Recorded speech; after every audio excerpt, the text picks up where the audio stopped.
YouTube as well as VA Shiva Live and also on Periscope. So wait till people join. So here we go. Good evening, everyone. This is Dr. Shiva Ayyadurai. I hope everyone's doing well. We're waiting for people to join on our other platforms. And it's interesting. I'm not seeing anything coming in yet. We'll see what's going on. Jen, I don't see anyone joining yet. Oh, there we go. Okay. Hello, everyone. This is Dr. Shiva Ayyadurai. To people out there, hope you're having a good evening. It's 8:26. We'll start at around 8:30. We'll wait until people are coming in. Great to have you. Today, as many of you know, let me share the title of the talk. The title of the talk is Masks and Oral Health. And many of you know I do a number of things, but one of the hats I wear is I am a scientist. I'm a systems biologist. That's what my training is in my PhD work, separate from the computational work, the pattern recognition stuff. But the systems biology training is something I use through my research. And what I'm going to share with you today is a talk that I presented with others at the International Center for Integrative Systems. We did a talk on masks and oral health. So typically what we've been doing is we have people who are part of their Truth, Freedom, Health leadership team, and I'll talk about that. And we do these talks in a private way, get people's feedback, and then we share them out to the public. And that's the model we're doing. So we're going to wait for people to join. But today's talk is really going to be about masks and oral health. And we're really going to dive deep into what I call the history of masks, the systems biology of periodontal disease, gum disease that occurs to a large number of people in the world, and then how the wearing of masks affects the microenvironment around your mouth and really supports this. And this talk is really not aimed to take a pro-mask or an anti-mask side, but it's really to illuminate people on whatever side you're on, that there's a different perspective we need to look at, a scientific perspective, to understand what happens when we cover this part of our mouth. Sometimes people are doing it. I have people work in the healthcare industry. They're wearing the N95 mask. They're doing it for 8 hours a day. And others of us are wearing it in public places. Everyone's body chemistry is different. We've talked about precision and personalized medicine, the right medicine for the right person at the right time. So we really need to look at the mask wearing in that context. So I hope you're going to enjoy this. There's a lot of information coming your way.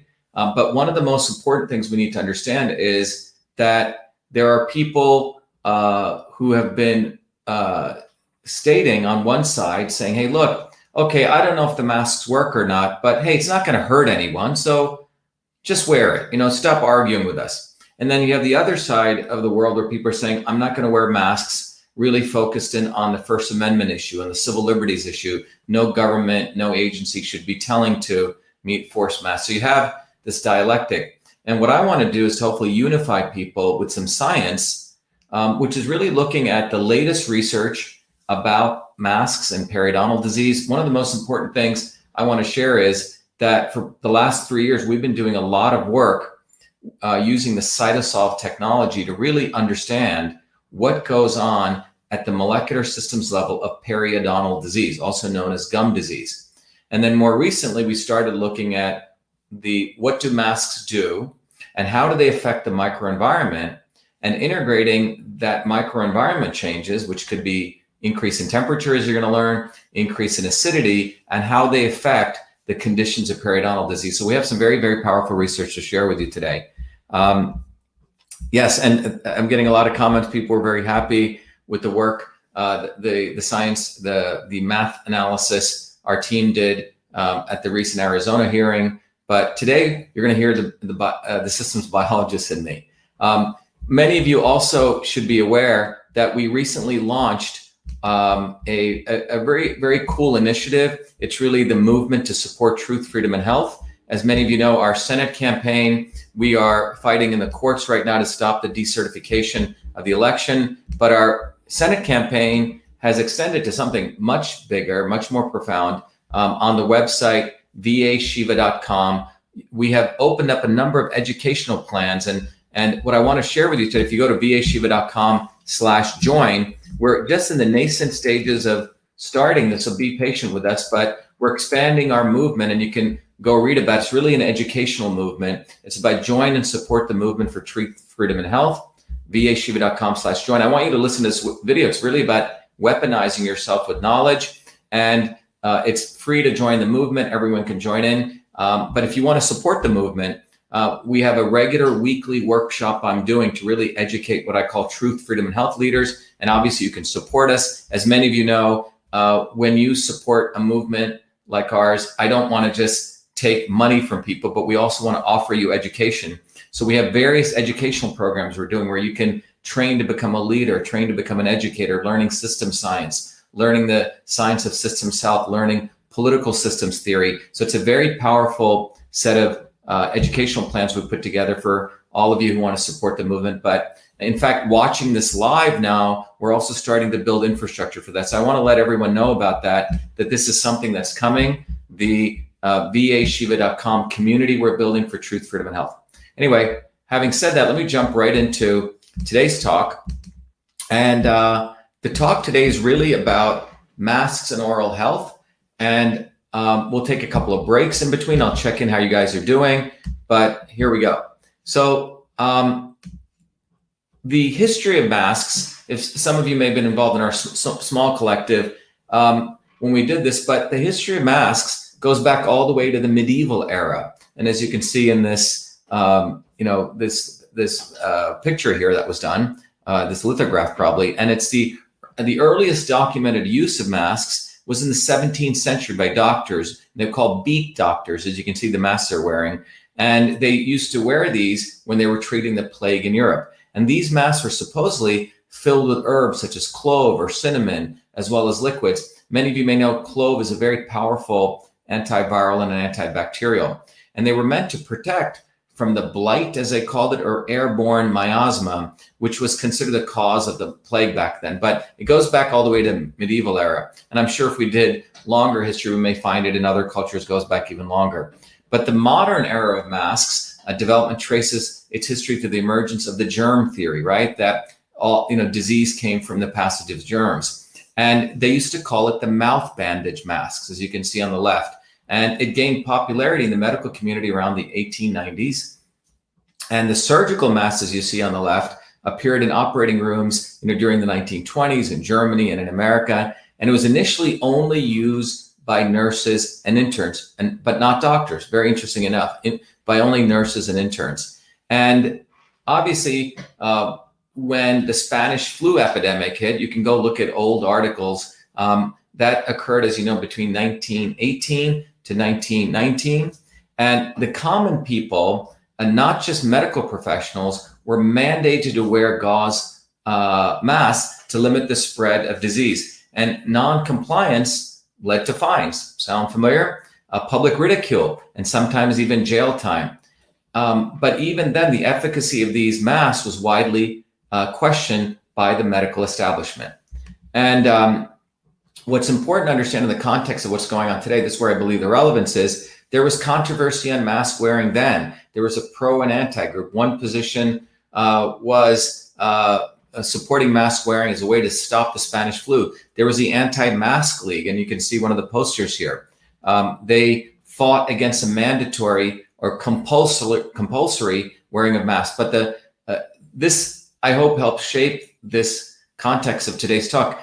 In some ways, history is repeating itself. We supposedly have a quote unquote pandemic, and there's a lot of edicts being issued by governments that we should wear masks, that masks are the way to stop it, and et cetera. And that's where we're at today. And so the controversy continues today. In modern times, you can see people putting up notices like this, no entry without a face mask.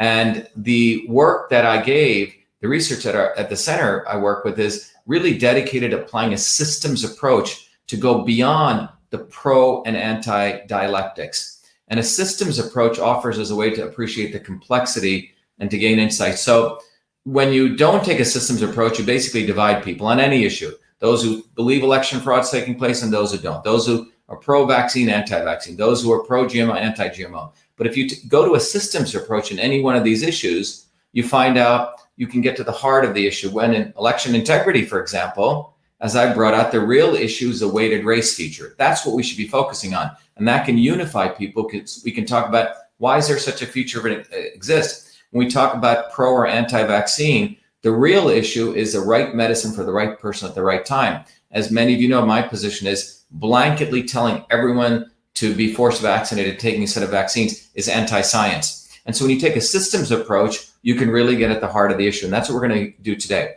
So let's talk a little bit about some of the embryonic stuff that we're starting to hear by the dental community on what they're noticing over the last 9 months since we've started telling people that mask wearing is what you got to do to support public health. And here are some observations that have come out. The impact of using face masks on oral health. This was in fine arts and dentistry, how face masks are affecting oral health. So one of the things that people have reported is that face masks, since they've seen face masks, they've seen an increase in tooth decay. That's one point. The second is people are seeing people come in with more inflamed gums. The third area is bad breath, which you probably heard about, and then gum disease. So again, these are being reported in empirical observations by dentists and dental professionals. Again, increased tooth decay, inflamed gums, bad breath, and gum disease. Okay, so we're going to talk about how this could occur when we go deeper into the molecular system science of this. This phenomenon among dentists and other dental professions is being called mask mouth.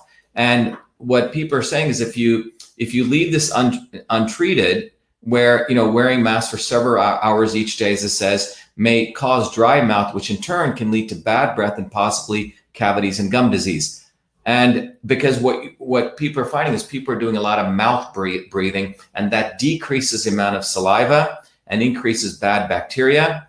And if left untreated, gum disease, as people know, periodontal disease, can eventually lead to cardiovascular health, such as stroke and heart attack. So remember, the mouth is one of the most accessible areas to a lot of things. We put food in there, we put liquids in there. If you kiss people, you're talking, you're using it in many, many different ways, the mouth.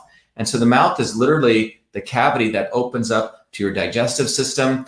And obviously cardiologists know, and other disease professionals know, we'll talk about, what goes on in the mouth can definitely affect your heart. Periodontal disease and cardiovascular disease are very, very tightly linked.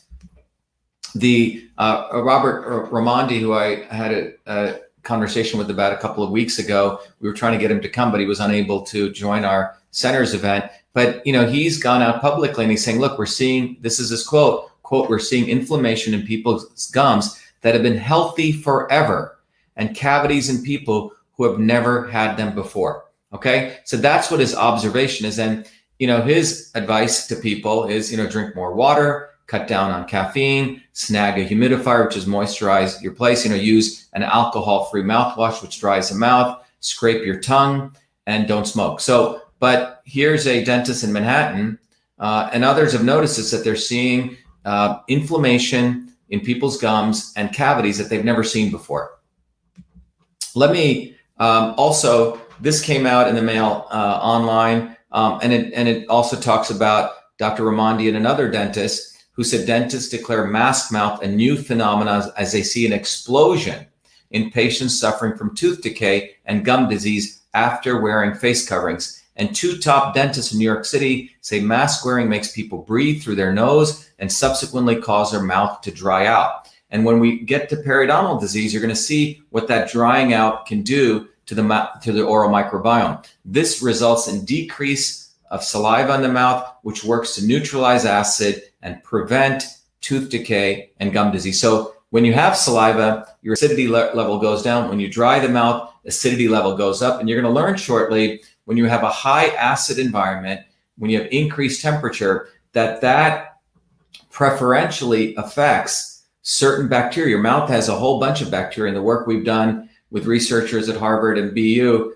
through our center in Cytosol, we found out there's around 700 different bacteria. And some of them are good, some of them are bad, but the environmental conditions can change that microbiome balance. So I hope that sort of gives you the background that, masks have been around for a long time. There is a controversy, but more importantly, dentists are starting to report clinical observations, significant observations, that they're seeing an explosive rise in gum disease as well as tooth decay. So we want to start and now go a couple levels deeper, but I also want to talk a little bit about the current science on masks as a prophylaxis, which means masks as a prevention.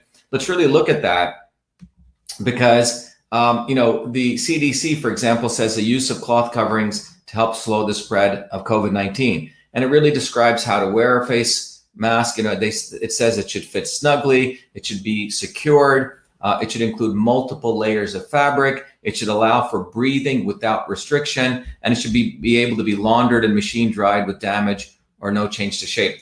We have a friend of ours, who has 3 or 4 or 5, 6 people in their home, and they have a big bucket where people throw their masks in. Apparently people are all exchanging masks. People are leaving masks in there for days, weeks. So, it could be quite unhygienic. Here's the CDC saying how we believe, or their belief, how masks should be worn. And it's hard to make everyone do this. In Massachusetts, there was an order from the governor of Massachusetts has issued an order effective Wednesday, this was May 6th, requiring face masks or cloth face coverings in public places where social distancing is not possible. And the order said this applies to both indoor and outdoor spaces. And again, this is on the Massachusetts website. They're talking about on mask.gov how to wear masks. So broadly, there are 2 types of masks. We have the surgical mask, as you can see on the left, and the cloth mask. There's also one that healthcare workers wear called the N95 mask.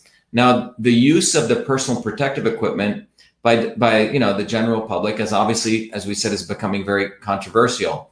The Centers for Disease Control recommend face covering for healthcare workers, for sick patients, and the general public. And you can see the most common types of masks on the left. Now, there are the just simply cloth face covering where people don't wear a mask. If you notice, some people just take, sometimes they'll take an undershirt and they'll put it over. But there's no conclusive clinical evidence for the effectiveness of face masks. I'll repeat that. There's no conclusive clinical evidence as of today. And the possible reason is because these virus particles are too small to be filtered out. There's been quite a bit of research on this. And these are, if you go to PubMed and you look in the Annals of Internal Medicine, in Respiratory Care, in Antimicrobial Resistance and Infectious Control, in BMGA Open, various articles on looking at the effectiveness of surgical and cotton masks, about a cluster of randomized trial and cloth studies. And there's a number of them, and I just want to share with you some of them. So this was a study done on cloth masks and surgical masks, and it concluded that they're ineffective in filtering the SARS-CoV-2 in COVID-19 patients. And what it said was, it says the size and concentration of the SARS-CoV-2 in aerosols generated during coughing are unknown. So we don't really know how much is in there. And Oberg and Brousseau demonstrated that surgical masks did not exhibit adequate filter performance against aerosols measuring 0.9, 2.0, and 3.1 micrometers. And that's about 10 to the minus 6 meters in diameter. And Lee and colleagues showed that particles which are in the range of 0.04 to 0.2 micrometers can penetrate surgical masks, okay? So anything that's in that size, 0.04 to 0.2, can literally go through the surgical mask. And the size of the SARS-CoV particle from the 2002 and 2004 outbreak was estimated to be 0.08 to 0.14, right? So essentially they can go through. And we're assuming that the current SARS virus has a similar size, and surgical masks are unlikely to effectively filter this virus. Here's another very interesting study that was done that was looking at cloth masks and surgical masks, and it also found them ineffective in patients. They looked at various groups of patients, patients with pneumonia, who had upper respiratory infection, as well as people who had pneumonia and acute respiratory disorder.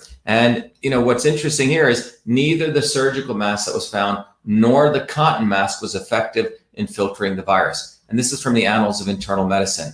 Another study, again in the same study, what they discovered was neither surgical nor cotton masks effectively filtered the SARS virus during coughs by infected patients. And the surgical masks are unlikely to effectively filter the virus. That was the conclusion. Another wonderful study in BMGA Open, they looked at multiple groups of people wearing the medical masks, as you see on the right. They looked at people wearing the cloth masks, and then a control where people didn't wear either. And this is what they found. In this case, they found that ones who wore cloth masks were 13 times more likely to get influenza-like illness compared to the ones who wore the medical mask. So the cloth masks appear to be increasing the chance of getting influenza-like illness 13 times more compared to the people who wore medical masks. And the penetration particles through the cloth mask was like 97%, almost like a mosquito going through, a fence. And the medical mask was 44%. So you can see they're not that effective, and the cloth masks actually increase your likelihood of getting influenza-like symptoms. Again, this was in the BMGA Open. And this study was the first randomized control study of cloth masks, and the results actually caution against the use of cloth masks. And what's important is that this study said that the moisture retention and reuse of cloth masks and poor filtration may result in increased risk of infection. So to those people who are on the pro mask side to say, hey, just wear it, it's not going to hurt you. Well, that's really not true, at least from this first randomized control study. In the respiratory care paper that came out, it says this study demonstrated that, and they were looking at cloth masks increase their infection risk in healthcare workers.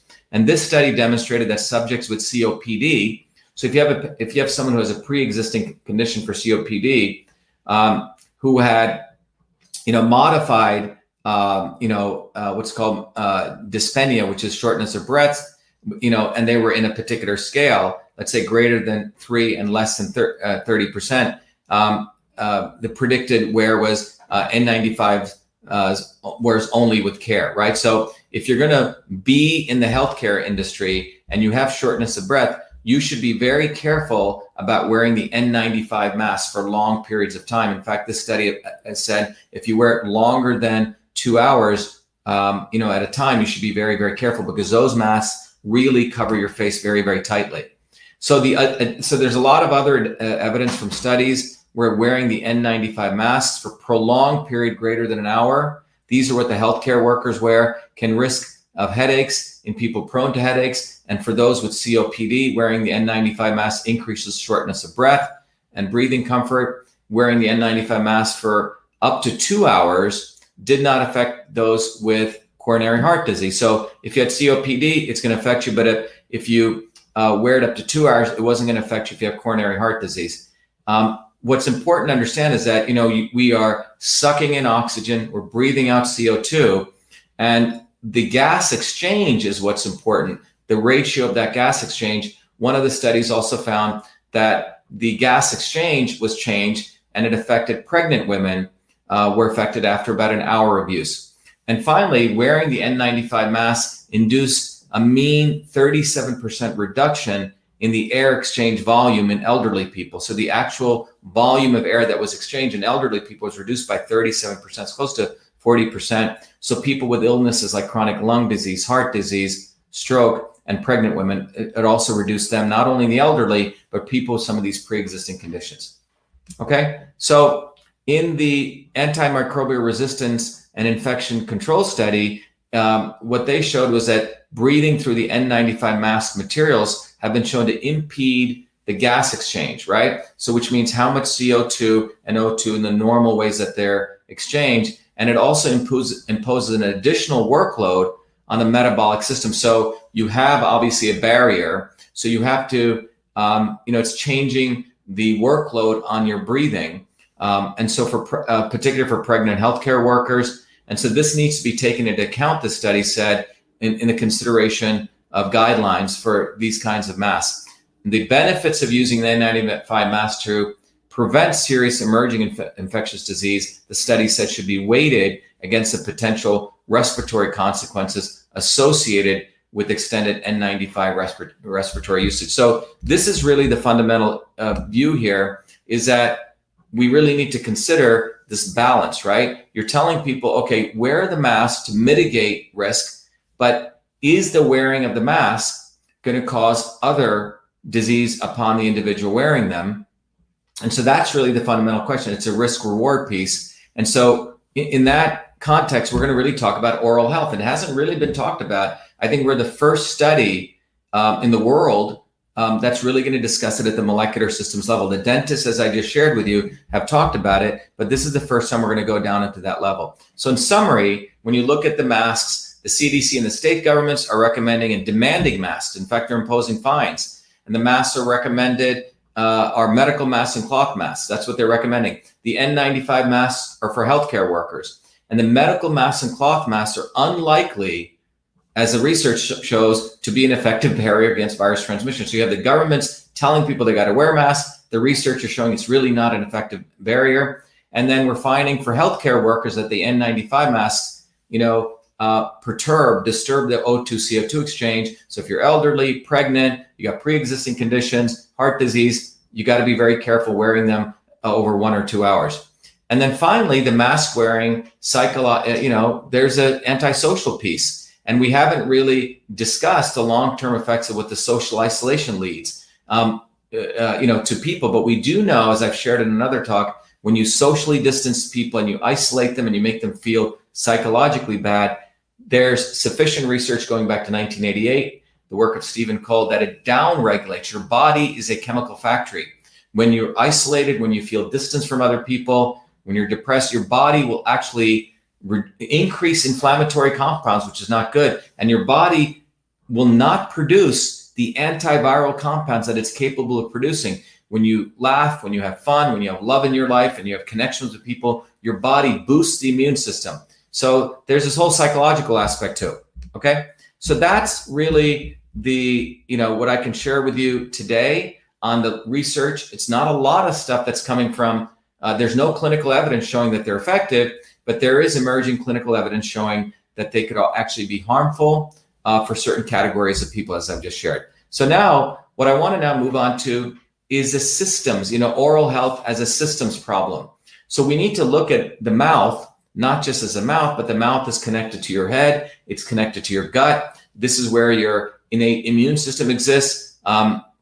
Many traditional systems of medicine say most diseases start right in the mouth. So we're going to take a systems approach to looking at the mouth. So let's go right there and let's jump right into this. Okay. So first of all, here's a picture of your mouth. Okay. You have the upper lip, you have the lower lip. We have the gums, above and below. It's called the gingiva.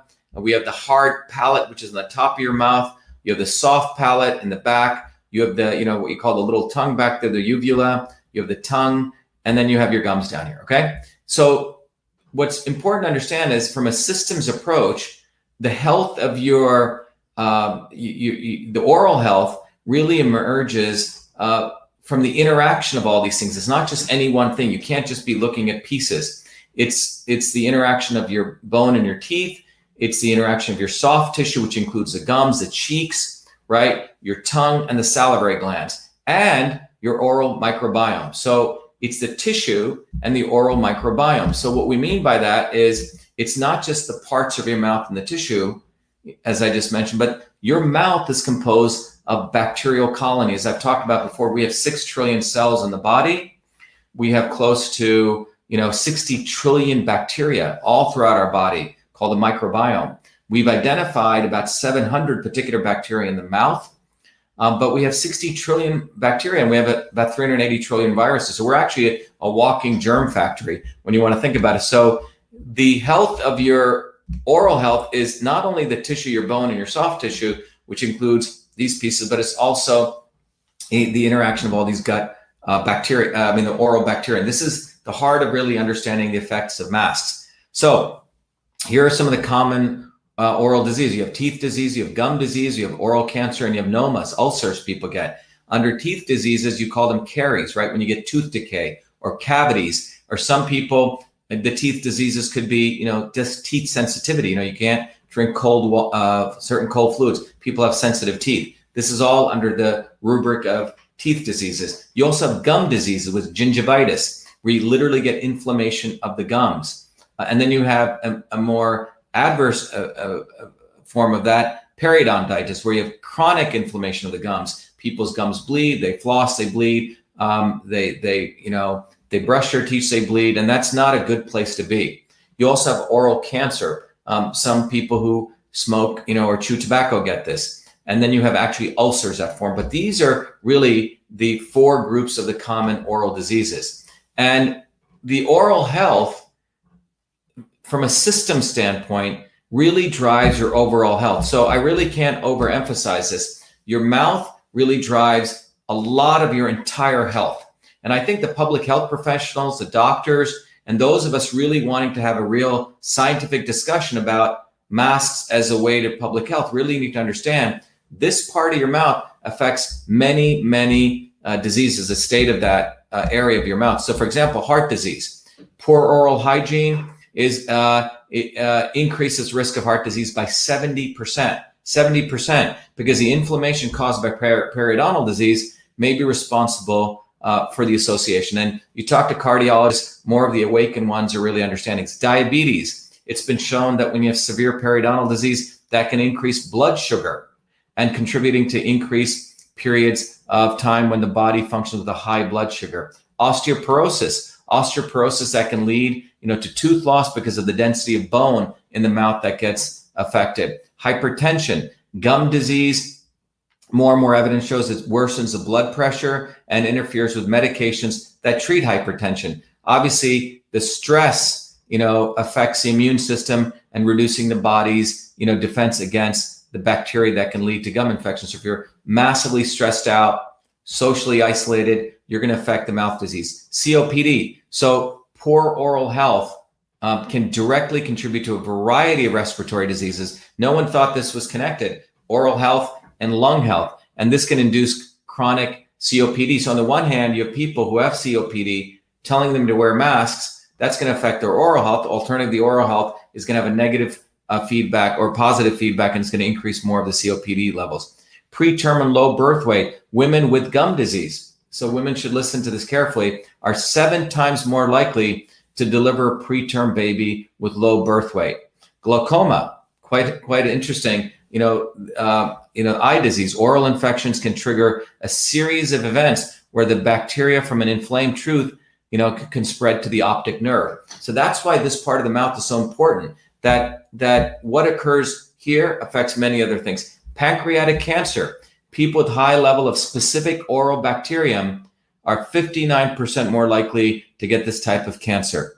And then, which is pancreatic cancer. Arthritis, gum disease has been linked to arthritis due to the inflammatory markers which cause the inflammatory response associated with arthritis. So when you really take a step back, you can see so many diseases from arthritis to pancreatic cancer to osteoporosis are related to oral health. So just think about that from a very systemic standpoint.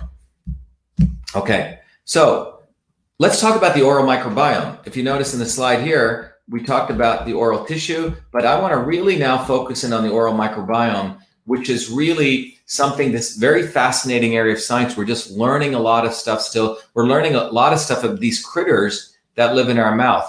And what you see in this diagram is these colors here, the dark, the deep yellow here, all the way to the blue, and all the different colors of the rainbow sort of here, they represent different kinds of bacteria, from leptobacteria to streptococcus to various types of bacteria.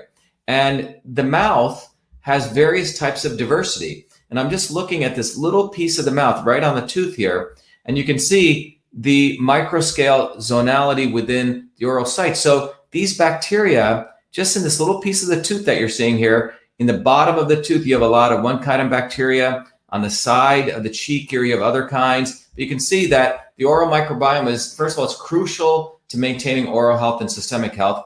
And there's diverse kinds of oral microbiome. The microbiome includes bacteria, fungi, viruses, archaea, protozoa, and the function of the beneficial microbiome. So listen very carefully. You have bad aspects of the microbiome and you have good stuff. The beneficial microbiome really protects the oral cavity and it prevents disease development. Very, very important to understand. So when you have the right kind of bacteria, these bacteria actually protect your oral cavity. They boost your immune health. And when you don't have the right kind of bacteria, well, guess what happens? That you're actually going to open yourself up to oral disease, and you're actually going to open yourself up to other diseases. But the right kind of bacteria in the mouth really prevent disease development. That's really the takeaway from this. And the other part of this slide, you need to understand there's whole different families and colonies, and they like to hang out in certain areas, okay? So the role of the oral microbiome, it's really very important in many, many diseases. And this research is quite an exciting area of research, but we're finding that one type of bacteria or part of the oral microbiome, spirochetes,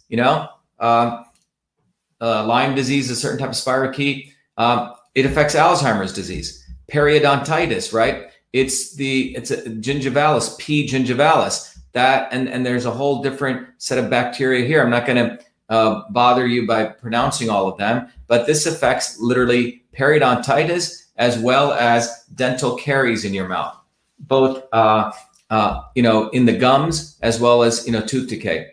Cardiovascular disease, a number of bacteria affect cardiovascular disease, cystic fibrosis, diabetes, as we talked about, pancreatic cancer, but also rheumatoid arthritis and esophageal cancer and colorectal cancer. But if you notice, in the blue here are the different types of bacteria. These are not the good bacteria. When they come up in high amounts, you're opening yourself up to these different diseases. Again, it's important to understand it's the nature of the bacteria that increases the proclivity to get these diseases. Again, this is taking a systems approach. We're not just taking a singular approach, just looking at diabetes, but we're looking at an interconnected approach here. So the oral immune system, so if we now want to focus back in on what is going on in your immune system at a deep level within your mouth, what we're looking at here is there's various types of fighters that your body has. We've talked about the innate immune system and the adaptive. So your body has neutrophils, which are really part of your innate immune system. It has T cells and B cells, that part of your adaptive immune system that creates antibodies. It's got monocytes and macrophages and dendritic cells. So you can see your body's got all of these types of immune cells within it, which really supports your oral immune health. One of the important things to understand is the oral microbiome is involved, which is all those healthy bacteria, the bad or good bacteria, depending on their balance, in how your immune cells mature. So what that means is so it's not, you have your immune system, and then there are these bacteria. These bacteria, based on their levels, affect your immune system. So if you have these bacteria in the right proportions and the right kinds of bacteria, you boost your immune system. If you don't have them in the right kinds, you're going to basically create more, you're going to compromise your immune system. So part of this is to understand is that the maintenance of the immune system is controlled by the oral microbiome. And there's a very, very delicate balance between pro-inflammatory and anti-inflammatory in your immune system. Look, your immune system has pro-inflammatory, which sometimes you need inflammation. Let's say you cut yourself, you need the inflammatory things, but then you need the anti-inflammatory to stop them. It's like having your brake and pedal. If you just have gas all the time, you're going to get inflammation, and that's going to lead to disease. So it's a very complex system here that you want to have proper braking and proper acceleration, pro-inflammatory, anti-inflammatory. And that balance is really controlled by those bacteria in your mouth, okay? So that's what's essential here to take away, that the bacteria, the oral microbiome, controls your immune system. So now you've gotten a decent background on masks. You understand some of the latest research, and I've given you an overview of starting to look at the mouth from a systems perspective. So if you want to just take a couple of seconds breather and just absorb that while I take a little sip of my tea here. I think the important thing to understand here is that we need to look at the mouth as a system. We need to understand these wonderful good and bad bacteria that microbiome in your mouth affect your oral health, but that oral health affects many, many diseases from, rheumatoid arthritis to Alzheimer's, all these things. So the ankle bone is connected to the foot bone. Unfortunately, a lot of well-meaning MDs, medical doctors, they don't learn the body as a system. They learn it as little pieces. The dentists are looking at the mouth, and some of them, the good ones, are starting to see the interconnection between these diseases, but as we transition now to going a little bit deeper, start thinking about the mouth as a systems problem. Okay, so what I'm going to share with you right now is a lot of very, very hot off the press research that our science team has done using the technology Cytosolve to really understand what is going on at the molecular level. So now we've looked at, we're going to go down. We've talked about masks. We've talked about the mouth cavity. We've talked a little bit about the bacteria. Now we're going to go down to the molecular systems level. My PhD, as some of you may know, is in a field called systems biology. I was one of the first graduates from MIT in this field. And my PhD work was in building a computational systems biology platform to really understand molecular interactions. So I'm going to share with you a lot of that. Again, this is hot off the press research. It's called the systems biology of periodontal disease. So let's talk about this. So if you look at the tooth here, you have a couple of elements of the tooth here. You have this is the bone over here, stuff in yellow over here. You have inflammation can occur right here in the gums, right on the gums. And you can have plaque and calculus, which occur, if you don't brush your teeth well, if you haven't been to the dentist, you get this plaque and calculus. And here you can have deepening of pockets. So the most common oral disease, and this is about 80% of US adults have, is some form of periodontal disease in their life, okay? Some form of it. And the results, and this results from inflammation of the gums. And it affects the teeth, the jaw bones that surround and support the teeth. So when you get the periodontal disease, it's affecting not just the teeth, but the jaw bones and the structures that surround the teeth. So the risk factors of periodontal disease are four, okay? Or three, actually. One of them are called the microbial factors, which I'll talk about, number one. Then there's modifiable factors, which are things that are in your, much more of your direct control. And then non-modifiable factors, if you believe in the genetic aspect, but it's genetic or epigenetic. But the microbial factors involve, there's these various levels, various kinds of bacteria which contribute to that. Actinobacillus, P. gingivalis bacteroides, and so on. But this one, P. gingivalis, where the term gingivitis comes from, is one of the most important ones that's been directly connected to periodontal disease.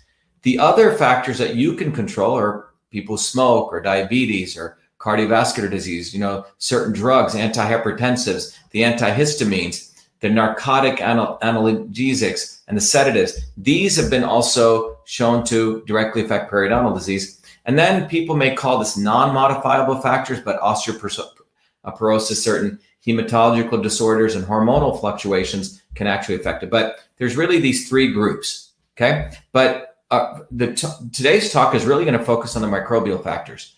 So when I want you to look at this diagram, and I'm going to try to take it very slowly because you're going to learn some biology, but I think I've made this discussion in such a way that's going to be very accessible to people. But the microbial factors. So first of all, there's two types of microbial factors. Think about the orange as you're going through a street sign and you see the orange light. The red one is where you really need to be concerned. Those are the high risk. The orange bacteria are moderate risk, but the red complex bacteria are high risk. And you can see the moderate risk bacteria. We have 1, 2, 3, 4, 5, 6, 7, 8, 9. Now, in the work we've been doing, we've been looking at around 700 bacteria.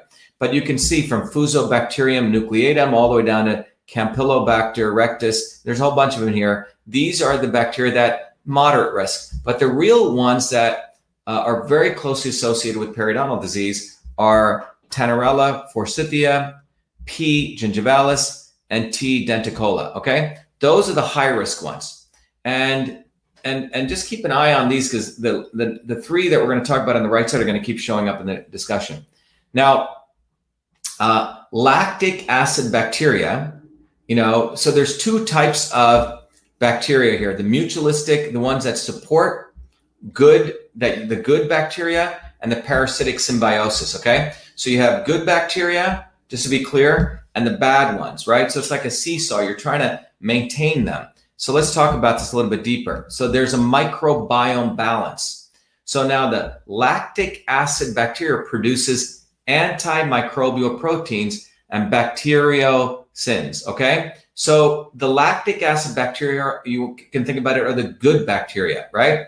You eat some yogurt, if you read it, it says lactobacilli acidophilus, or you can take acidophilus pills, but these are the ones that are in symbiosis with your body, which means they work together, they're mutual. But the lactic acid bacteria produce actually antimicrobial proteins, they're good bacteria.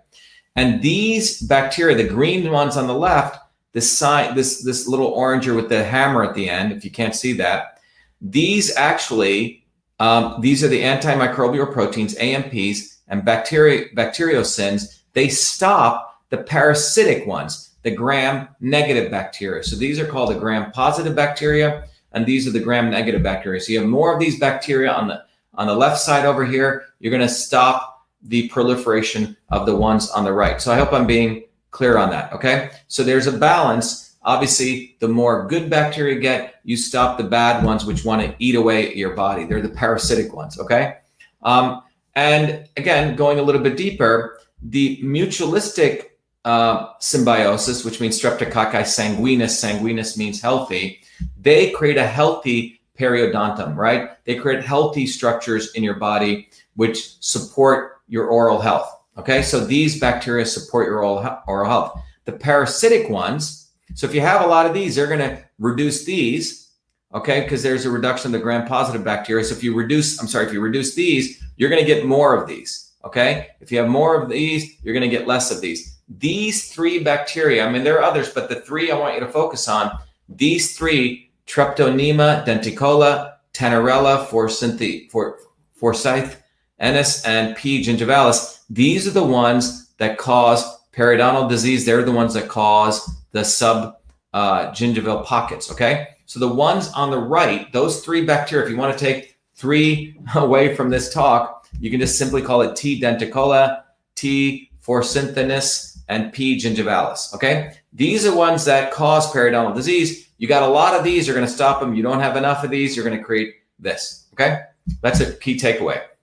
So I'm going to now talk about each of these three bacteria, T. denticola, T. forsythensis, and P. gingivalis. So I'm going to talk about each one of these. So there are the three columns of these. And what you notice here is that each one of these bacteria are involved in various types of biosynthesis. There's no homework here that you don't have to learn, but just to walk you through. So these bacteria are intimately involved. So the microbiome imbalance can lead to pathogenic bacterial growth, right? So if you don't have enough of these, you're going to get more of these. So these are the bad guys, okay? T. denticola, T. forsythensis,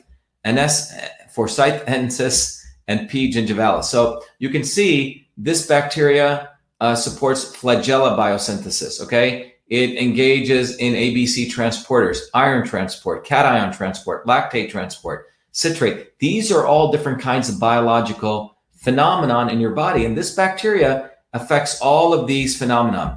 This bacteria affects a whole bunch of other types of biological phenomenon, from ferric uptake, which is iron uptake.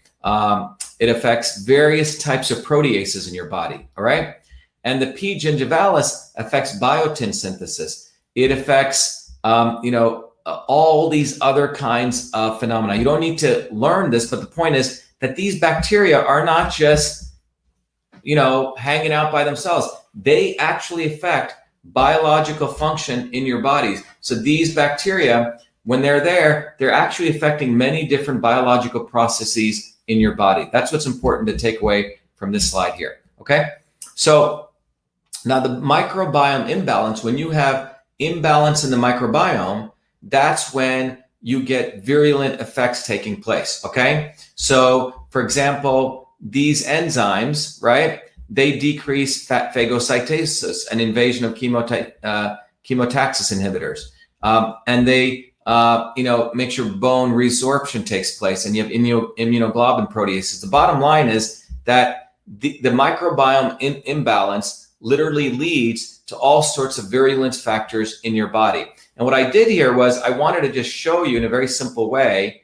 I just want to walk you through this. Column one is the different bacterial factors, okay? The LPS, PGN, and LTA are different bacterial factors that these bacteria create. So think about it this way. These bacteria are oozing out, those 3 bad bacteria ooze out different chemicals, okay? They're factories, right? Bacteria factories. They make these chemicals. And what I'm showing you in this diagram here is that, let me make it a little bit bigger, that these bacteria directly affect different functions in your body, right? So this bacteria LPS affects IL-8, which is a particular type of cytokine. And this affects a whole bunch of cytokines in your macrophages and in your endothelial tissue and fibroblast cells and mast cells, okay? These are the host cells. So you get a lot of this, that goes in, cascades to these. PGN is another one. That affects IL-8, which affects all these chemicals. LTA affects these chemicals, so on.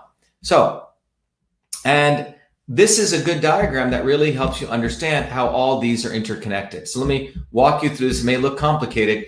Let's take the bacteria. Remember we talked about P. gingivalis, which is this guy, who's not a good guy, okay? He can eat away and cause periodontal disease, but let's look at P. gingivalis. So you got a lot of these in your body. Guess what it does? It affects your bone tissue, your osteoblasts, your osteoclasts, ligament cells. These are in your bone, and this leads to bone loss, okay? Directly, it can cause this. P. gingivalis also creates these virulence factors, as I talked about here, these guys, okay? These 3 factors, so P. gingivalis literally oozes out these chemicals, and guess what it does? That goes and affects gum tissue loss because it goes and affects the soft tissue in your body, the epithelial cells, the endothelial cells. These are in your heart, fibroblasts and keratinocytes, right? And this leads to gum tissue loss, okay? Separately, P. gingivalis affects directly your immune system. And this has a cascading effect. The effect of your immune system further creates IL-17, which is a pro-inflammatory cytokine that exacerbates your bone tissue. You affect the immune system, that creates, as we talked about, the cytokine storm. And remember, when a cytokine storm is created in your body, it's like a fire is going out of control. Your body starts attacking itself, okay? It literally results in pro-inflammatory cytokine. And so, and you can see these 2 crosstalk. P. gingivalis affects this, your soft tissue gets damaged. This creates more pro-inflammatory cytokines that affect your immune system, that affects us. The key takeaway is this little bugger, this bacterium, P. gingivalis, when it goes off kilter, you're affecting many systems in your body. You're affecting your bone, you're affecting your soft tissue, and you're affecting your immune system.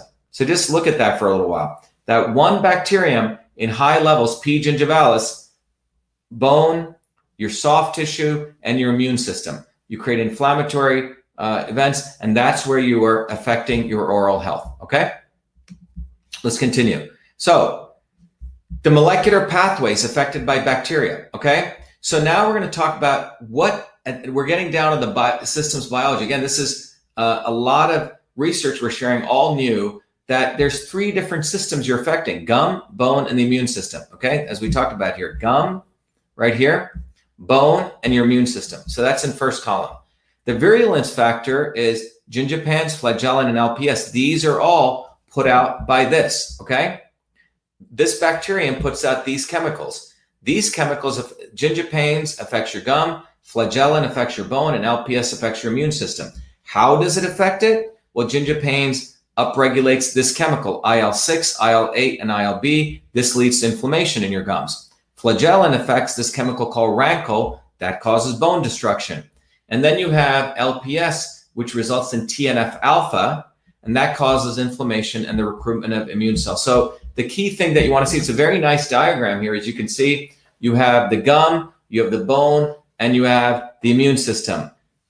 The bacteria P. gingivalis puts out 3 very specific chemicals, and each one of those targets the destruction of the gum, the destruction of the bone, the destruction of the immune system, using, in the case of gingipans, these 3 chemicals, rancol, 1 chemical, and TNF-alpha. But just look at that. So one bacteria out of kilter affects all 3 subsystems, okay?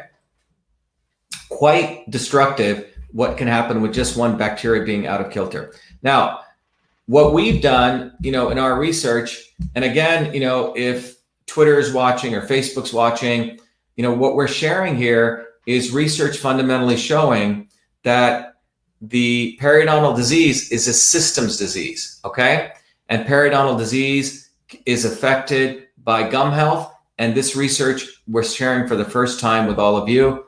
And we're going to now talk about very shortly how masks affected. But as I go into this, this is literally, so we're looking at this one chemical here, gingipanes, which is coming from gums, which is coming from, so think about P. gingivalis puts out this one chemical called gingipanes, and we're going to just walk through. This is all the painstaking work we've done over the last 3 years. We've literally looked at this blue is an epithelial cell, which is in your mouth, right? And we're looking at what happens when gingipanes, this thing right here on top, attacks your epithelial cell. And you don't need to know all of this, but what you're seeing is this chemical, which is produced by P. gingivalis, hits the cell surface and it cascades, it cleaves this protein right here, which means cuts it in half. And through a series of chemical reactions, you can see following all the way through here, guess what your body does? This yellow area is your nucleus, the blue is the cytoplasm. But right when this hits, it starts a chemical reaction. I'm just going to trace it through here. It opens up the calcium 2 ion channel, and then it phosphorylates. A chemical reaction occurs here and here inside your DNA. So this little thing that was released from the bacteria, P. gingivalis, causes a series of reactions, which results in these 3 cytokines being produced, IL-8, IL-6, more IL-8, and IL-1 beta. These are inflammatory cytokines, which lead to, as I shared here, inflammation, okay? So basically, we're literally, for the first time, showing the mapped out chemical reactions of what leads literally to these markers, which cause inflammation, number 1, okay? The second thing I want to talk about is flagellin, which is also released by that bacteria. And what you can see here is when a flagellin hits your osteoblasts, remember this goes and affects your bone cells. This affects your epithelial cells. This affects your bone. So flagellin hits TLR5, and again, a whole bunch of chemical reactions occurs here. And this affects your osteoblasts, and bang, you get this chemical called rankle being produced. And as we showed you, rankle literally causes bone destruction. So again, for the first time, we've mapped out all of these molecular pathways leading to the reactions going into your genome and telling your DNA to produce this chemical called rankle, okay? Again, caused by flagellin to rankle. Next one is LPS. Again, LPS, as I mentioned, is again created by that bacterium, which results in the formation of TNF-alpha, and this is how that's done. Again, the first time we're sharing this. This affects your immune cells. So you get a beautiful immune cell, the LPS lands on it, it causes all these chemical reactions, again, affects your genome, and your body produces this very inflammatory cytokine called TNF-alpha. All right, so that's what we've shared. So again, this summary slide says it all. These 3 chemicals created by this results in attack on your gum, your bone, and your immune system. And what you're seeing here for the first time is a mapping, the molecular systems mapping of these 3 very deep molecular systems. All right. So now we're going to wrap up. How's everyone doing? Let me see if is everyone doing okay? Is this getting too complicated? Everyone with me? Let me see what people are saying. Okay. Some people are saying it's sad we have to wear masks 8 to 10 hours a day. TNF, exactly. It's too okay, people are cool. Everyone's cool. Okay. Someone's saying too technical for me. Okay. Well, I'll try to keep it simple. The high level picture is you have these bacteria in your mouth, journey for praise, that the bad bacteria create 3 chemicals. We're looking at one of the bad bacteria, P. gingivalis. It creates 3 chemicals. These 3 chemicals, one preferentially attacks your gums, another one attacks your bone, and the other one attacks your immune system. I hope that's clear. And you don't have to get into all the details. Some of you may want to know it, but these 3 chemicals are being created by this bacterium, and they can have destructive effects on your gum, your immune system, as well as your bone. Okay? Okay, someone said don't be a mask hole. All right, very good. Good. All right, so now we're going to wrap up with how do masks affect all this, okay? You put a mask over your mouth. What is that doing to this area of your mouth? And how is that affecting this oral microbiome? Is it affecting it? Okay. That's what we want to talk about now. Okay. And I want to arm you again with some very, very new science about this. So the effects of masks on oral microbiome implications for oral health. So now let's talk about it. By the way, so let's look about, they have, thermographs on, what happens when you look at someone's face. So the effects of masks on temperature regulation. So this is someone's face without a mask. You see all the red there. You see the green around and the blue, which is not that much, but this area is where you have a lot of temperature. And this is when people wear the masks, okay? Right around here when people are starting to wear masks. And what do we see here?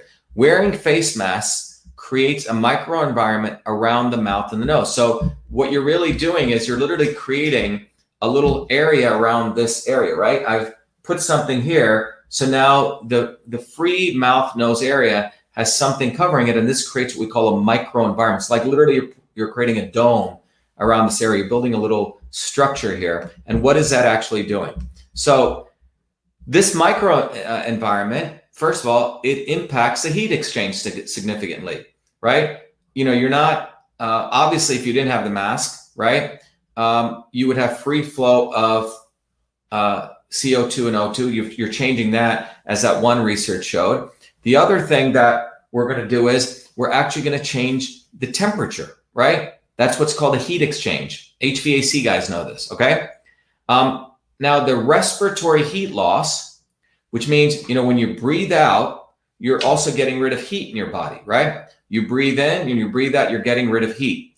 Now, that is going to be impaired because you're not able to breathe out easier, and especially if people are doing, mouth breathing, and especially if you cover your nose. So that's going to increase the heat inside that microenvironment. And the facial temperature from research has risen as high as 1.5 to 2 degrees, okay? So to simply put, you're covering this area. The heat exchange is inhibited. I don't think anyone will argue with this. And what you're doing is you're going to increase the temperature of this area by 1.5 to 2 degrees. A lot of the people are into the climate change stuff. They're, concerned with 1 degree, half a degree increase. Well, you're changing the complete dynamics of this area, the climate of this area. It's going up from 1.5 to 2 degrees when you wear masks. Now, this is just, we're talking about the cloth masks, right? We're not even talking about the N95. Actually, this was done on the N95 too. I'm sorry. Both. I meant to say that we're not talking about the surgical mask, the cloth mask. We're looking at the surgical and the N95 mask. So the face is extremely important for thermal regulation of the body. One of the things to remember from an evolutionary standpoint, we have these amazing thermal receptors here. This is why, when people are being intimate, this whole area is very sensitive. And we have a lot of ability to sense heat, cold, right? This is why when people cover their shawl, they cover your mouth when you go out when it's cold, because this area signals your entire body. It's like the thermometer of your whole body, that thermometer, that this area is extremely sensitive. If you look at most animals, when they sniff around, they're sensing temperature. So this area has some of the highest density of thermal receptors, which means it's the thing that's measuring heat. And the oral temperature increase, can go from 0.111 to 0.27 degrees Celsius here, okay? And the difference in oral temperature using different types of masks that should show here. So surgical mask 0.1, N95 mask for 0.2, and that's what came out in this research. This research showed that it was 1.5 to 2. This was some research done in another paper. Now, the effect of temperature on oral bacteria. So first thing we want to talk about is we've talked to you about the bacteria, we've talked to you about P. gingivalis, but what happens when you wear masks? Do masks affect the bacteria? Well, let's look at it. First of all, the effect of temperature on oral bacteria. And look what you see right here. This is all the different things that affect oral bacteria in your mouth. Well, people have shown it's genetics. It can be environmental factors, habits and lifestyle, what you eat, your circadian rhythm, your ethnicity, genetics. But right here, what was also found was temperature. So oral cavity is kept constant at a reasonably constant temperature between 34 to 36 degrees. That's what the oral cavity is kept at. Now, the oral microbiome is sensitive to changes in temperature, and prolonged higher temperatures may lead to high inflammatory oral environments. So let me just summarize that. Your body typically wants to have around 34 to 36 degrees Celsius, and the oral microbiome, all those bacteria we talked about, are very sensitive to temperature. That's what this research showed here that I'm sharing with you, that this microbiome in your mouth is sensitive. Many factors affect it, genetics, but yes, temperature also affects it. And the longer you have higher temperatures, this may lead to inflammatory oral environment. So if you're wearing an N95 mask for 8 hours, you're definitely going to change the oral microbiome. And again, this varies by genetics, right? One size does not fit all. Some people may be fine. They can wear masks all the time, but some people may not be. But remember, 80% of Americans at some point are getting periodontal disease, which means you have the fluctuations going on with their oral microbiome. So the point of this slide here is to say that the oral microbiome is affected by temperature, okay? Step one, that's a key takeaway. And we know from here, from these two research, that face masks increase temperature. So you're increasing temperature when you wear masks, and the bacteria in your mouth are affected by temperature, okay? Now, the effect of temperature in oral bacteria on periodontal disease. Let's now talk about that. Now, the changes in oral temperature may induce differential functional gene expression in the oral bacteria. What that means is, based on the temperature, different effects are going to occur to different bacteria. Now, over a long period of time, these changes may favor pathogenic bacteria, but not the beneficial bacteria. So as the temperature rises, this has been associated with the presence of pathogenic bacteria. And the increase in the pathogenic, which means the bad bacteria, will subsequently cause periodontal disease. So let me just explain that simply put. We know that when you wear the masks, temperature goes up, okay? We know that changes in temperature affect the quality of the bacteria in your mouth. We also know that when you have high temperatures, the research is showing, you're going to stimulate the bad bacteria. Okay, higher temperatures stimulate bad bacteria, and temperature affects oral health. Okay, temperature affects the quality of that bacteria. So that's this very simple thing. You wear masks, increase temperature, you're going to increase the pathogenic bacteria. Okay, so that's temperature, right? There's two aspects here: the temperature of your mouth and what's called the acidity. Okay, acidity means, you know, you can have, you've heard of battery acid, right? You can have an alkaline environment or an acidic environment, okay?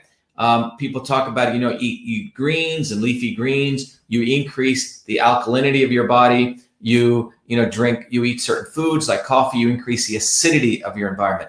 You don't get enough water in your mouth, you're going to increase the acidity, okay? So we've talked about temperature affecting the bad bacteria, increase in temperature. But another thing affects bacteria is the acidity in your mouth, which is denoted by pH. A high pH means you have low acidity, sort of the inverse. A lower pH between 1 to 6.999, meaning you're in the acidic range. 7 is neutral pH. 7.001 or 7.1 to 14 is known as the basic or alkaline pH, okay? So let's talk about this now. So effects of masks on oral pH. Wearing masks over extended periods, what does that do? Well, it's going to reduce your salivary flow, which means you're not going to have as much fluid in your mouth. And that's going to upset the microbial balance in the oral cavity. And the saliva, remember, the saliva in your mouth is crucial for the maintenance of the oral pH, the microbiome nutrition, which means if you need to feed the good bacteria, right? They need to have proper saliva. It supports lubrication and cleansing, and it protects the immune system. So you wear masks, you're going to reduce salivary flow, which means you're going to have less lubrication. Your body doesn't sort of self-cleanse itself. You're reducing the immune system. You're not giving the microbiome, the good bacteria, proper nutrition, and you're going to affect the oral pH. Now, the oral cavity in your body is kept at a reasonably constant pH between 6.75 and 7.25. That's the range it's at. It's a little bit acidic, and a little bit basic. It's between 6.75 and 7.25. So this is a wonderful piece of research that we were able to find in our work. And I think this really pretty much says it all, okay? So think about, as we said, it's a seesaw, right? You want balance. Now, the blue stuff here are the beneficial bacteria, and the orange stuff is the bad guys, okay? Like the P. gingivalis, okay? So look what happens here. If your pH goes up, which means you have alkaline pH, which is good, and there are things that help you do that, the bacteriocins. And where do those bacteriocins come from? When you eat lactobacteria, things like yogurt, acidophilus, etc. So when you have the good bacteria, proteases and hydrogen peroxide, very valuable for this, you increase the pH, okay? You get more of the healthy bacteria, right? And you have a healthy biofilm. Now, when you have low saliva flow, pH goes down, more acidity. And guess what happens? You get more virulence factors, those three chemicals, and you get readily fermentable carbohydrates, and you have the disease biofilm. And look at it, you get all these oranges, which are the bacteria like P. gingivalis. So again, to keep it simple, you have the nice balance when you're eating all the good, nutritious types of LAB, lactobacillus, the acidophilus. You get better bacteria, you get less biofilm, healthier gums, healthier teeth, healthier bone. You start now reducing the salivary flow in your mouth. Okay, you lower the pH, which means higher acidity. Lower pH, higher acidity, and the critters start coming out. Okay, the P. gingivalis, those things start putting out those virulence factors, which go destroy your bone, which go destroy your gums and your immune health. But this is a wonderful diagram. So the issue is this, we see a lot of signs out there, no entry with face masks, and we're taught, okay, this is good, right? Check mark is good. And wearing a mask is good, check mark. And, not wearing a mask is bad. So look at this for a second. This is what we're being taught. We're being told by quote unquote science that wearing the mask is a good thing and not wearing the mask is a bad thing. And we've just summarized that one of the important things is that we've shown with the cloth masks and the medical masks, the virus particles go through it. In the case of the medical masks, the surgical masks at 44, the medical and surgical masks at 44%, and then the cloth masks at 97%. So it's literally a mosquito going through chicken wire, right? And then we have the argument saying, well, it's not going to hurt you, right? So just wear it. Well, what we see here is that in fact true from the discussion we've just had? Well, it turns out this is really not true, because maybe when you really look at this, right, we're talking about all of these factors, right? This bacteria, these orange guys ooze out all of these things, which lead to all of this destructive cytokines. So the real issue is no entry without face mask. We should really question this, because one could argue that the guy without the mask, because he's having proper flow, he's having good saliva, he's he doesn't have the dryness, he doesn't have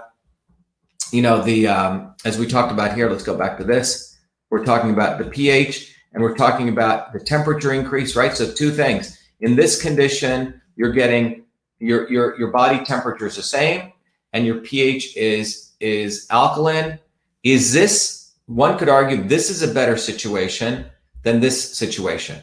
That's really the question here. So I really want you to think about this slide, and we're going to be bringing this out more to the public, is that our findings at the molecular systems biology level are really showing that mask wearing has the proclivity, again, all of us are different, but the proclivity to create more of the dry mouth, which means less saliva, lowering your pH, increasing your temperature, which increase the conditions for the P. gingivalis and other unhealthy bacteria, which we know cascade, as we've just talked about here, to all these three chemicals, which lead to destruction of bone, which lead to destruction of the soft tissue, as well as immune health.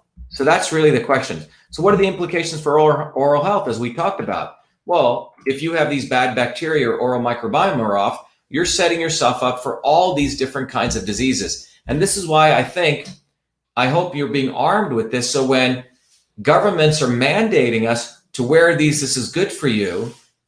My view is what our research is showing is if you're affecting the oral health in your body, you're starting to open yourself up from a public health standpoint to heart disease, diabetes, osteoporosis, hypertension, anxiety, COPD, with women, preterm and low birth weight, glaucoma, pancreatic cancer, and arthritis. And this is a systems approach. This is a much more public health systems approach.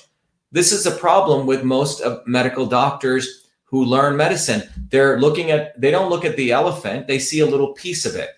And because they see a piece of that, they're not looking at the totality of the solution.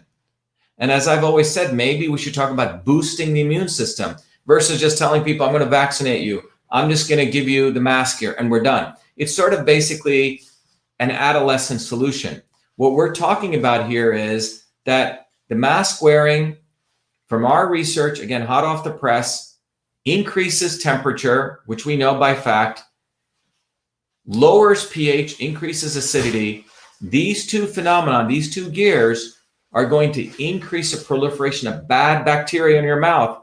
And those bad bacteria in your mouth are going to increase gum disease, cavities, and affect your immune health. And perhaps this is why the clinical observations we're seeing here by Dr. Raimondi is explicable by what I've just shared here. And I believe it is. I believe this research really explains it for the first time what's going on. And again, we've talked about this. The role of the microbiome affects all these diseases: Alzheimer's, periodontitis, cardiovascular disease, cystic fibrosis, esophageal cancer, diabetes, rheumatoid arthritis.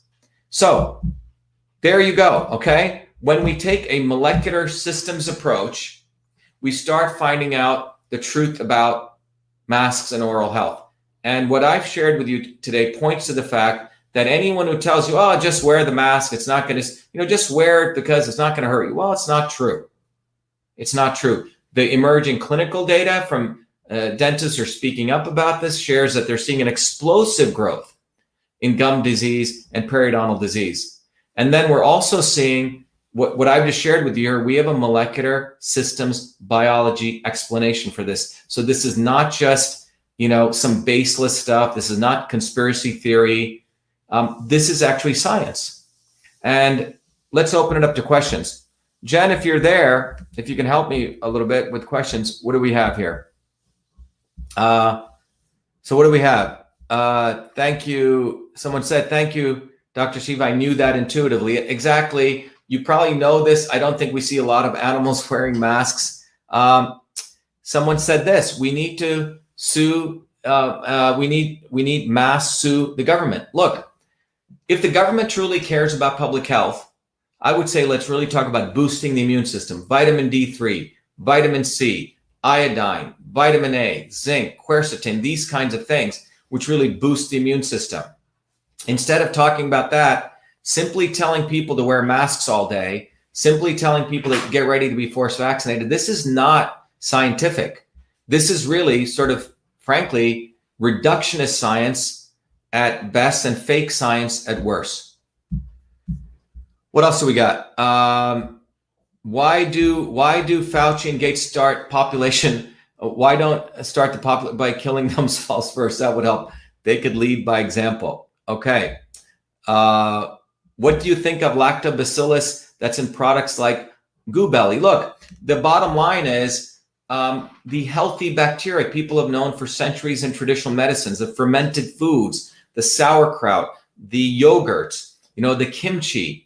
All of these things support your gut microbiome, support your teeth. Obviously, some of the, I'm going to do another talk coming up. That's why I want all of you to join the vashiva.com community, because some of this stuff, we don't want to be censored. We're going to be offering those videos within our community. Just to take a quick break to explain that, all of you who are listening can literally join the movement for truth, freedom, and health. I encourage all of you to go here and support this movement so we can continue this research. If you go join the movement, you can sign up. You can join the movement. It's absolutely free. We're starting to, for those of you who want to donate, because we're spending a lot of money and effort on building up infrastructure. but I don't want you to just take your money. When you support our movement, we give you lots and lots of educational programs. So please take advantage of that. But this is really a community effort where we want to educate you, but we're going to actually start talking about, if some of you are being forced to wear masks in your work, what can you do to support your oral microbiome? But on the legal side, I think what I want to arm you with here today is that you have some scientific basis now to potentially, someone said, to challenge governments that, okay, you want me to wear masks, you know what, I may have to sue you because you're affecting my oral health. And are you ready to be sued for that? And we may really need to think about this in a very deep way, okay? Someone says, love listening to the information. You're welcome. Let's see, what else? Someone says our Canadian government needs to pay attention to this, but unfortunately they have a political agenda to fulfill. Someone just said truth, freedom, and oral health. Great, thank you. Okay. Someone says, how do we get this info to our government officials and medical officials? Look, the videos that we're sharing here, we're going to be putting on our internal community. We're going to be making short videos of these. You guys can, when you join the community, it's absolutely free. We're going to make small bite-sized videos available so you can take them and then you can share them on social media so no one can shut down one person. Okay. Someone just said, Crystal said, yes, you can join vashiva.com/join. Join there and support the movement. By the way, someone said sauerkraut. Yes. Yogurt with sauerkraut on the bottom. LOL. Yep. That could be interesting. But look, the many cultures over the years, most traditional cultures always have some type of thing to support the lactobacillus, right? In Indian culture, after you finish a meal, you always, have some type of yogurt. Other cultures have sauerkraut or kimchi. People over the centuries learned that you really got to support the good bacteria. Yeah, by the way, someone just said, I'll be taking your class soon. I can't overemphasize, where we are at now is we really need to build a movement for truth, freedom, and health. And so our Senate campaign has expanded to something much bigger, where every Saturdays, my goal is to educate 50,000 truth, freedom, and health leaders. And let me just sort of share that with you again. That's what we're doing with our truth, freedom, and health movement right here. So I want everyone to take time to go up there. It says, welcome to the movement for truth, freedom, and health. Weaponize yourself with the ultimate education. And it says, our movement is the only political force that will destroy the establishment to return power back to you, the working people. Our success is based on developing an educated community of truth, freedom, and health leaders. You can join this community at no cost to get access to exclusive educational videos, scientific content with opportunity to register for live workshops. But separate from that, every weekend, every Saturday, I'm running a workshop. And those of you who donate to it, $25 or $50, you get access to it and you get access to a whole bunch of other things. So please take advantage of that. Again, this is an opportunity for you guys to support this larger movement that we're building, a bottoms-up movement. We're also starting to build our own infrastructure so no one can shut us down. Because I did some great videos on vitamin D3. 10, 20 million people saw it, and people like YouTube shut it down, okay? And then afterwards, when even the medical community started saying that, they put it back up. So we don't want to wait. So we're going to be building, using a lot of the technology capabilities, our own process. We're literally building a truth, freedom, and health community so we can make the science accessible to all of you. So please support it, be a part of it. And when you support us, we're going to support you. Okay. What do we got here? Someone says, I don't have Zoom. I only have a cell phone. I do have access to your website. Good. Well, you can get on through your web. We'll also make the videos accessible directly through VA Shiva Live. So join that also. Okay. If there's no other questions, it is 8:49. What'd you guys think? Was this valuable? I know I hit you with a lot of information. In summary, we've covered a systems approach looking at the whole mouth. We've covered the current research on masks. We've also covered at a deep level the molecular systems of periodontal disease. And then we've showed that masks affect two important variables which affect the mouth: temperature, increased temperature, lower the pH, acidity, and those two gears literally affect the oral microbiome, these bacteria, these critters. And when those critters get too high, they will start creating chemicals which go attack your bone, your soft tissue, and your immune health. So please share this with your medical professionals. You have a lot of information here. You can go educate medical doctors. You can go educate your dentist. You can go educate politicians, or we can all together use this knowledge to raise some hell when people say, I'm going to force you to wear masks. Anyway, thank you, everyone. This is Dr. Shiva Ayyadurai. I hope this was valuable to you and your family, but please join the movement for truth, freedom, and health. We're expanding it. Support us in whatever way you can. Sign up so you get access to a lot of the great videos, and support us. When you support us, I support you with more education. Thank you very much. Have a good evening.